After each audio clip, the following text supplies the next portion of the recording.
What's good, ladies and gentlemen? It's Christo back again with another episode for the Diary of a Brand Owner, episode 2, we're calling it. And I hope everyone is doing well. And I just want to give you all a shout out for staying in tune with the brand and seeing where we're at. So, without further ado, let's get straight into it. So, the first update that I wanted to share with you guys is quite a big one, purely because we've taken a different direction. One could even say we are rebranding. And it's interesting because I've been getting a lot of different reviews, different perspectives from people. But ultimately, being a brand owner, you need to be able to trust your own gut. You need to be able to develop your own voice. It's so important in a world where there's so many voices, there's so many people trying to influence or enforce their own perspective or their own style. As a brand owner, it's so important to maintain your unique voice, your own style. And I find that with the way we are heading and with the direction of this brand, it was important for us to not niche down too much, meaning we didn't want to be categorized as just an anime brand or just a clothing brand. We wanted to be more known as a brand that lives and breathes Japanese culture, right? We want to be a brand that focuses on the niche of Japanese culture. And obviously, underneath Japanese culture, there's different niches like anime, JDM cars, Japanese food, etc. Right? So it took us a while to finalize this, but Alex and I, we've decided that we want to become a Japanese brand, Japanese inspired brand. And what this will do by positioning ourselves as a Japanese inspired brand, this will allow us to be able to potentially work with other companies or different organizations that fall under the same niche, right? Opens up a lot more opportunities for collaborations, for different giveaways, perhaps, or even work content that we can produce. So Xenohaven is now moving away from being an anime Japanese inspired clothing brand. We're now moving towards being a Japanese focused brand, Japanese inspired brand. And clothing is just a subset of what we do. And the reason being is we've also revised our business model when it comes to clothing. And initially, we thought it would be best to buy in bulk from a supplier overseas. We were working and talking, as a matter of fact, with a bunch of suppliers, and we were serious about ordering our first bulk order. But in business, there's no sure things.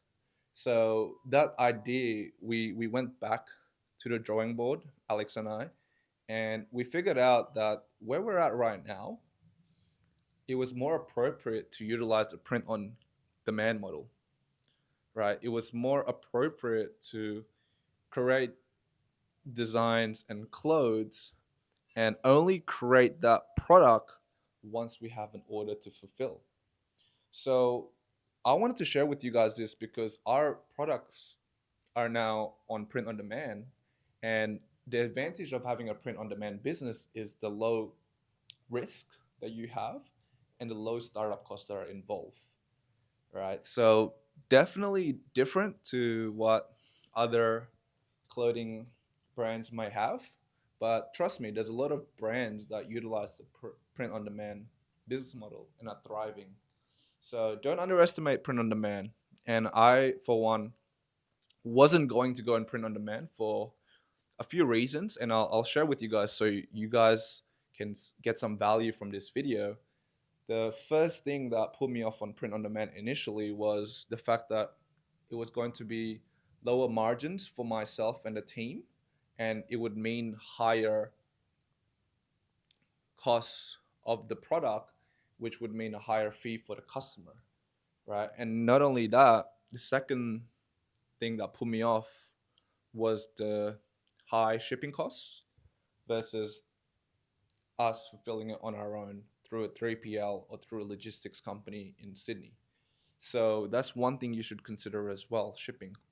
And the third thing that pulled me off print on demand was quality control. Basically, you can get some samples, you can see the quality of what you're producing for your customer, but not every t-shirt or hoodie that you make for the customer will be checked by you because you're not fulfilling it on the print on demand model.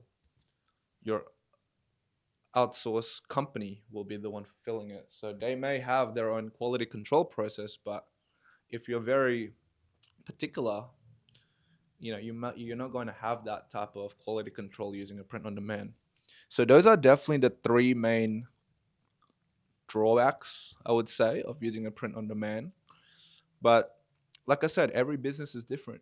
And Alex and I, we've decided to utilize this print on demand business model for our clothing because we want to step away from just being known as a clothing brand, right? So that's very important.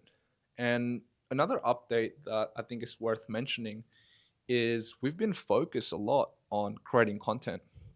And our content started off with being very sporadic, with being very much seeing what other people are creating, seeing what is trending, and just copying that. And it was fun. I definitely learned a lot about TikTok, about the trending music, about even the algorithm a little bit. But what I find myself to be lacking was the fact that I couldn't actually create something original. And because of that lack of originality, it allowed me to sort of go into stagnation. And I just want to be real with you guys because I think if you just keep copying and just keep looking at what your competitors are doing, at some stage you will welcome stagnation because you're not really creating, you're just regurgitating, you're just duplicating. And there's nothing wrong with duplicating what works, but as a creator, as a brand owner, I think it's so important to not lose your voice, to not lose your originality. And this was something that I realized I was doing to my brand. It was hurting the content that I was making. So we actually went back to the drawing board and we decided to create our interview series. And these interview series, at first, we were editing it in a certain manner, but now believe we found a great formula that seems to be working. And we're excited to just bring you guys more interviews and excited to bring you on different types of interviews and different types of contents as well. So definitely stay tuned for that. It's something that's in the work. And to give you guys some statistics, we've launched about 7 interviews. The first three did okay. The first 3 to 4 did okay. It got a few engagements, got a couple of likes.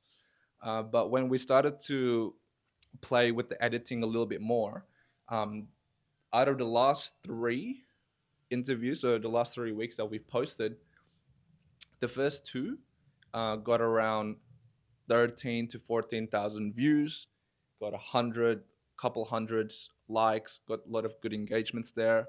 And our third interview actually smashed it out of the park. It got thousands of likes, 100,000 plus views, and it's crazy because someone who was just starting off making a bunch of content, trying to copy what's working, those those never got me the type of views that I'm getting now. And I'm not saying, wow, look at me, I've cracked the code, but it just goes to show that if you're starting a business or you're starting a social media brand, following the trends is not always the right way to go.